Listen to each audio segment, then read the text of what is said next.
FHFair.com. Good morning, America. Breaking news, who's waking up a billionaire? Just one winning ticket sold in South Carolina for that gigantic $1.6 billion jackpot. The lucky numbers, plus the 36 others winning at least $1 million. Also right now, Willa pounding the Pacific. Making landfall as a Category 3 hurricane, now working its way across the southwest. And when will it become a full-on nor'easter? President Trump's midterm media blitz, trying to rally his base before the election, but drawing fire for false claims and now calling himself a nationalist. Blackface backlash. Outrage this morning after Megyn Kelly defends using it as part of a Halloween costume. Her apology this morning.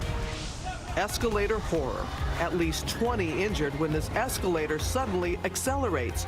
People piling up on top of each other. Security scare? Why Duchess Megyn was forced to rush out of this marketplace during a solo visit in Fiji. Good to be alive right about now. And the moment this plane slams into the highway, bursting into flames, the pilot somehow walked away unharmed. What he's saying about it all this morning. Live in Times Square, this is GMA with Robin Roberts, George Stephanopoulos, and Michael Strahan. Good morning, America, and it is a great morning for one lucky winner waking up with the largest lottery jackpot ever, $1.6 billion. We're all at work, so it wasn't us. So let's take a look. Let's take a look at those winning numbers. They were 5, 28, 62, 65, 70 with a mega ball number 5. And there was one winner. The winning tickets sold in South Carolina. ABC's Steve Osensami is there right now. Good morning, Steve. Good morning to you. We are live outside of the South Carolina Lottery headquarters. And no matter where this winning ticket is across the state, this is where the winner will have to come to turn in that ticket and get that cash. This is one of the best states to win the lottery because the winner can claim that money anonymously. It's Mega Millions. What's up, America? This morning, one person in South Carolina is holding the lucky ticket that the rest of us working Joes wish were sitting in our back pocket, worth $1.6 billion. The cash payout in this world record jackpot, $904 million in cash. And even some of the losers are winners. Across the country, at least 36 tickets won at least $1 million, matching 5 numbers. In South Carolina alone, there were 5 $10,000 winners, and over 200,000 other people who took home between $200 and $500. Lottery officials, counting the cash coming in the last few days, estimated that more than 75% of all possible winning numbers were sold before Tuesday night. More than 302 million number combinations. Across the country, people with Kool-Aid cash were having champagne dreams. I'm holding the lucky money right here.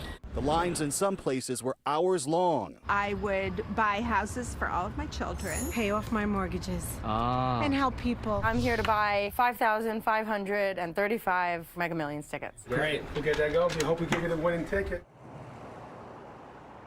For all those people whose dreams were dashed, the dream is still alive. The Powerball is up to $620 million, and that drawing is tonight. George? We're not even talking about that. You know, the 620. Well, now we can. Hey, Steve-O, thank you. Let's go to ABC's Gio Benitez, who's with William Hogan Brown. He is the executive director of the South Carolina Lottery, who happens to be here in New York City. Good morning, Gio. That's right, Robin. He happened to be here for lottery meetings, believe it or not. And so you actually went back, you got your suit, and you are here on GMA. Thanks for joining us here. Thank you. The big question on everyone's mind, which store sold that ticket? Well, we hope to be able to release that by lunchtime today. Our security officials are there, making sure all the protocols are followed, and like I say, hopefully we'll be able to release that soon today. All right, so we'll find out soon. But this is not just good for the winner. This is also good for the state of South Carolina. It absolutely is. The tax on the cash payout should be approximately $60 million. $60 million? Yes. All right, so $60 million, and that's just in income taxes. Income tax. Because you're still going to get all the benefits for education and that sort of thing. Correct. Perfect. And we heard Steve there talk about how you can stay anonymous if you win in South Carolina. So we may never know who the winner is. Perhaps not. Our board has a policy to protect the winner because of, you know, all the risk associated with having that much money. And they have how long to claim this prize? 180 days from the draw. All right, so 180 days. So if you're listening, check those tickets in South Carolina, 180 days. Thank you so much, Mr. Brown. Appreciate it. Thank Bobby? you. All right, Gio, thanks so much. Just happens to be here in New York City. Got a suit Good on. for us. Yeah. And imagine, But one you never person. Thought, but you never thought about what it means for the state, like he just talked about, and how it can mean for education and such. Well, we could talk about the 600-something million now, because congratulations to that one lucky winner. And now to that tropical threat Willa, making landfall as a Category 3 hurricane in Mexico, and now heading right for Texas. Ginger's tracking it all and had the very latest on the storm's path. Good morning, Ginger. Good morning, Michael. You can see the images coming out of Puerto Vallarta, Mexico, of the high surf that made its way there as the storm made landfall last night. It then got shredded, ripped apart by the mountains, and now just a depression. But it'll mix together the moisture with this picture from Phoenix, Arizona, that's caused by a trough. They had water rescues there. So you put those two things together, and it is bad news for Texas, the hill country that has been so saturated from last week's flooding.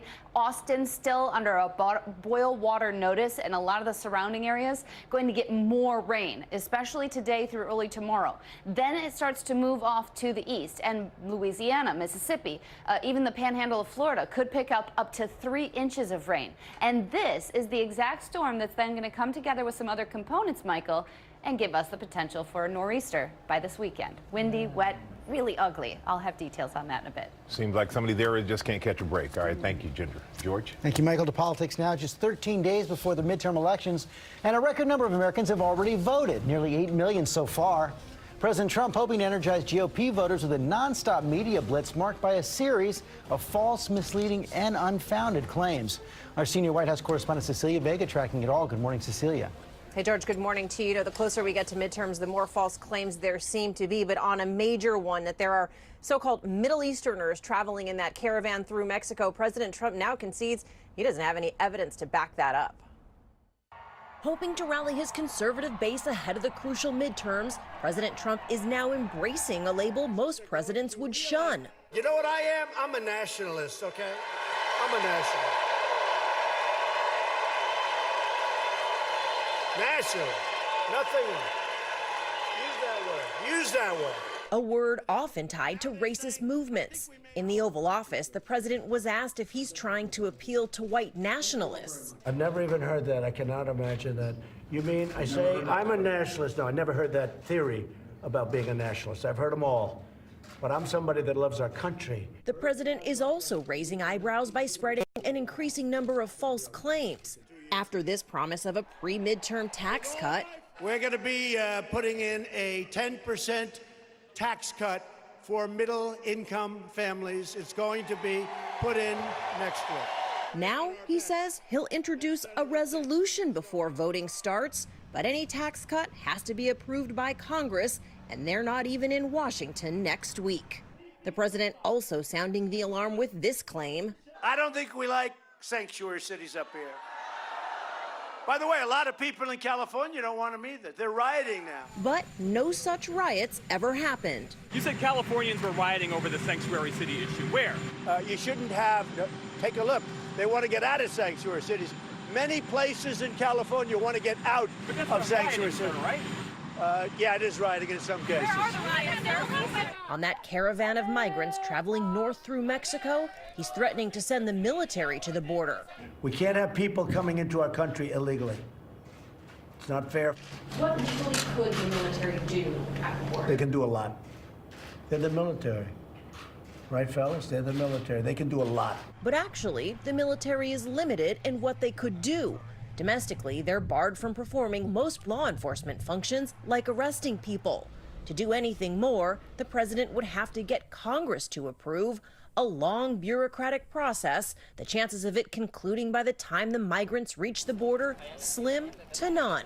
And as for this unfounded claim, you're going to find Middle Eastern, you're going to find everything. Now, the president conceding he doesn't actually have the proof. But no proof that they're in the caravan now. They could very well be. But there's no proof. There's no proof of anything. There's no proof of anything. But they could very well be.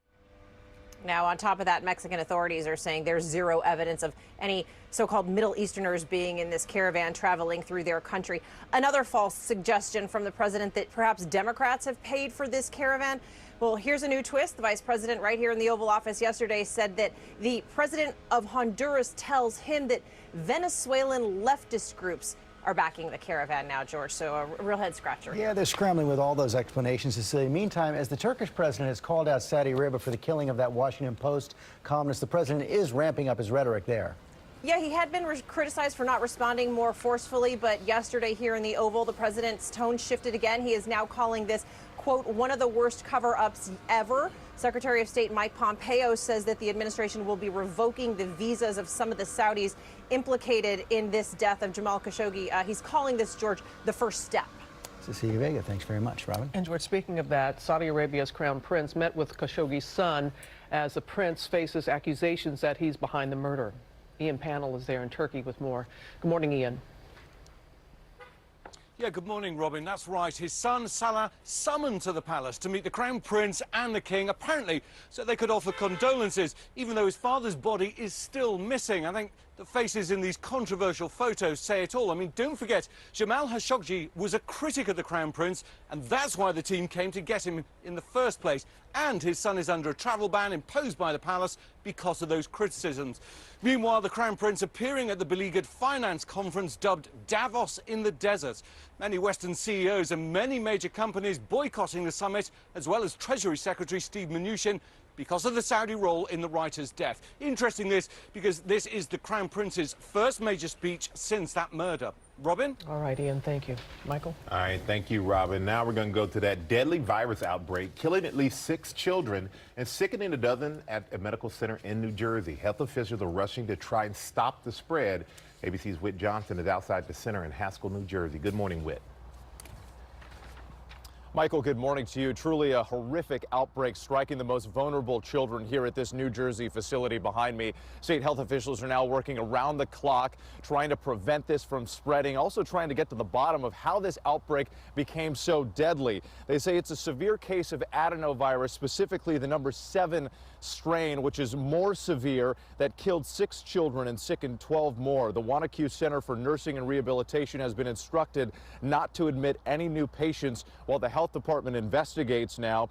Adenovirus is very common and often comes with symptoms similar to the flu, like a fever, coughing, sore throat, things like that. But this medical center treats children who require long-term care and many with already compromised immune systems. Health officials say this particular strain of the virus, together with the fragile population, made the outbreak even more severe, and that they discovered minor hand-washing deficiencies during their initial inspection. The Wanacue Center releasing a statement saying that it continues to fully cooperate with the agencies and has sought out their medical guidance with respect to the virus. Now, at this time, there's no indication that the virus has spread beyond the walls of this facility, but state health officials are here on site already implementing changes. Michael? And with the local nurses union, they're now claiming there was a shortage of nurses at the facility.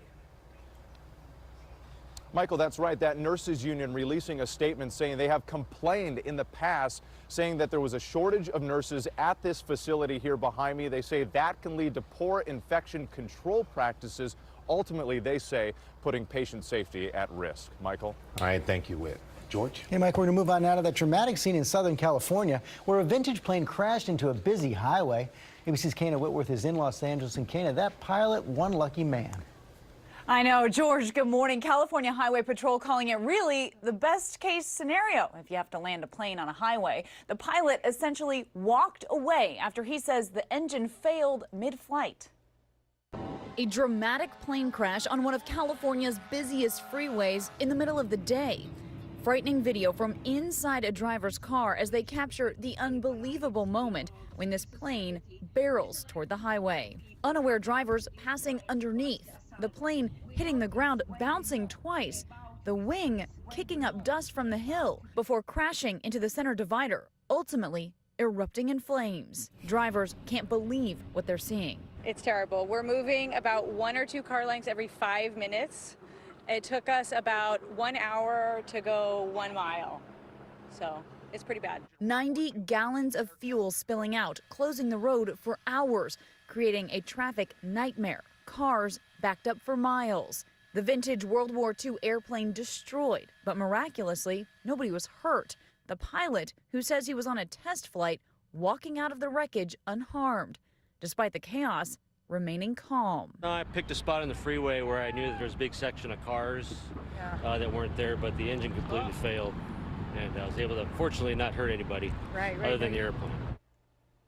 So the NTSB was on scene quickly, and they'll do the rest of their investigation at a nearby hangar, so the highway could be reopened. You guys, I've seen a lot of things in LA traffic. I think this one takes the cake. That's a wild one. Cool. Thanks, Kana. Amazing. Now to the Red Sox big win. Boston beating the Dodgers 8-4 in Game 1 of the World Series. TJ Holmes was there for all the action there at Fenway, and he joins us from the field this morning. Good morning, TJ. Hey, good morning, Robin. We had some drama. We had some action before the game even started, and that was related to the weather. We had a downpour here, and we had a band of thunderstorms come through, as you can see in some of this video, but it actually caused them, they cleared the field, told the players to get off the field, told the fans to get out of the stands for a short time before the game until this thunder and lightning, it all went by, and finally the game got started. And guys, this was a cold one. You remember Game 1 last year, the World Series was in LA? It was 103 degrees. It was 53 last night, and we wonder if it had some impact on the game. This was supposed to be this big pitching duel between Clayton Kershaw of the Dodgers and Chris Sale of the Red Sox. It just never developed. These two guys didn't really have a big impact on the game. Kershaw even got lit up in the first inning, giving up 2 runs. It still stayed a close game throughout. Even into the 7th inning, it was 5-4, but then a late 3-run home run gives the Red Sox the victory here at home. But again, it was a question of whether the weather affected the Beach Boys of LA. Guys, that wind was whipping. It was cold here in Fenway last night. But Kershaw said, hey, I just didn't pitch well. The weather had nothing to do to it. But Robin, some people have questions. I'm calling them the Beach Boys, but this was the coldest game that the Dodgers played their entire season. We can hear how cold it is right now. Yeah, exactly. But there was incentive to steal a base last night too, right, TJ? Yes, somebody won $1 billion last night, the jackpot, but we all won tacos. Hey, buzz. Yes, Taco Bell does this promotion. They do the promotion every year. If somebody steals a base in the World Series, then everybody gets a free taco. So just 1 inning in, Mookie Betts, outfielder for the Red Sox, stole second. Everybody gets a free taco. You can claim it on November 1st from 2 to 6 p.m. at your store. So we're all winners last night. We're all winners. If you can remember to claim it on November 1st. Between 2 and 6. Yes, exactly. Hey, TJ, thank you for braving the elements. So those are the biggest gloves I think I've ever seen on your hands, but I know it's cold out there. Thank you, TJ. Still no hat, Robin. I know. Don't make me go out there and put a hat on you. All right, thank you, TJ. Now we're going to go back to Ginger with stormy weather in the Northeast, Ginger. Yeah, it's all about the weather, right? TJ said it. In Sagamore Beach, Massachusetts, they actually had a water spout come on shore, and that was not the only rotation happening in the Northeast. There was a confirmed tornado in Lincoln, Rhode Island. This is some of the damage from it. Now I would just want to bring you through that nor'easter that'll come through. It looks like Friday it'll be here in the Mid-Atlantic, and then the Northeast here through Saturday. Your local weather in 30 seconds. First, the Rainy City, sponsored by Walmart.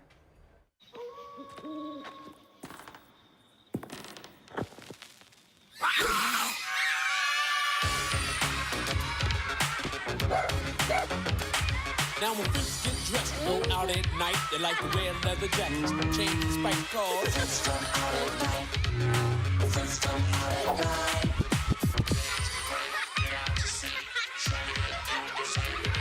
Freaks come out at night. Freaks come out at night. Gloves for some, coats for everyone needed today. It's going to feel like a November day, but it is going to be dry. A little breezier temperatures topping out in the upper 50s later today. We are still tracking this coastal storm in development for Saturday, your worst weather, especially early in the morning. Here's a snapshot of 7 a.m. Look at the rain across the area. It will continue through the day. We're better, though, on Sunday with an occasional shower, mainly during the afternoon. For the Marine Corps Marathon, the high, 54. Coming up, Megyn Kelly under fire for her comments on blackface, questioning why it's racist. What she's saying after fierce backlash this morning. And a scary moment on this escalator. At least 20 people injured. There's an investigation going underway this morning. And the race to find a lucky winner of the largest Mega Million jackpot ever, $1.6 billion. That's followed by 70. Up next. We're in Memphis, Tennessee.